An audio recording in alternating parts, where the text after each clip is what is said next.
Hi, I'm Pat Kelly. Okay, this problem had 4 parts. In this video, we're going to take a look at part C.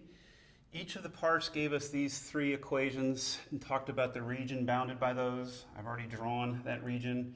And then in different parts of the problem, we're just spinning that region around a different axis of revolution and then trying to find the volume. So in part C, we're going to take that region and spin it around x equals 3. So here's my x equals 3 line. I have to imagine it spinning right around there. Okay, now the setup for these problems, we're doing disk and washer methods, and I would always want to try to start with the formula, and I always want to try to start with the right formula. So in order to decide the right formula, if you've watched any of my other videos, I'm always asking myself 2 questions. What variable am I integrating with respect to? And then is it a disk or is it a washer? In order to answer each of those questions, I'll come to my drawing and start with a representative rectangle. Now when you draw your representative rectangle, with the disk washer method, you always want to make sure you draw the rectangle perpendicular to your axis of revolution. So even though we're over here, maybe not where we're used to, that's a vertical axis of revolution. So I want to draw my rectangle from left to right. Okay, and that starts me off on a good foot because with that rectangle, the width of it I can see is a y variable. It's a difference in y's. So I'm going to integrate with respect to y. It's one of the questions answered. Second question was disk or washer. In order to answer that, you really even have to visualize this rectangle being spun around the axis of revolution. So if I'm spinning around the blue here, the left side of this rectangle is just going to go all the way around and come back. And the right side of that rectangle is actually on the axis, so it doesn't create a hole at all, and that's the key. No hole means disks. A hole would mean washers. So I know I'm going to do the disk method with respect to y. So now I can get my formula set up. V equals pi, integral from c to d, capital R of y squared dy. Okay.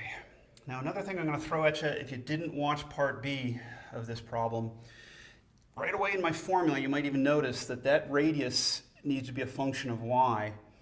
We already addressed that in the previous part of this problem. They gave us the function as a function of x, so we just took one quick step and solved for x.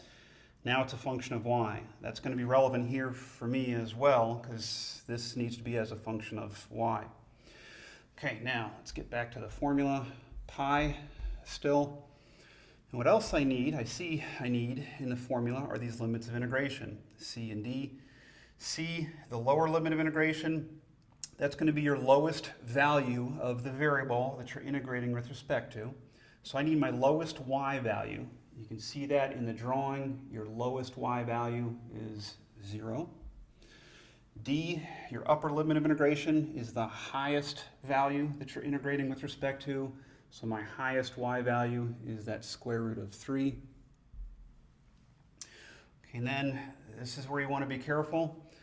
On the inside of this formula, that capital R is always the radius, which you need to be careful about. Because when I go and try to decide what's giving me that radius of this disk, this is that radius, but where does it come from in my sketch up here? That radius is here. This is what I want for my R, from there to there.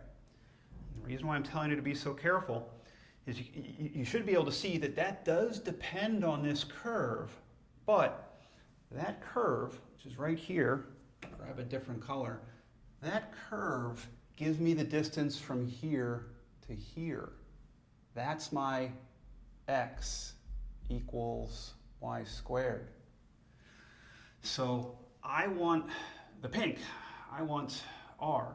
I can get a handle on the yellow here, that x. And the other piece of the puzzle here is that we also know this length. Think about it for a second. We're at x equals 3, and this whole width here is going to be 3.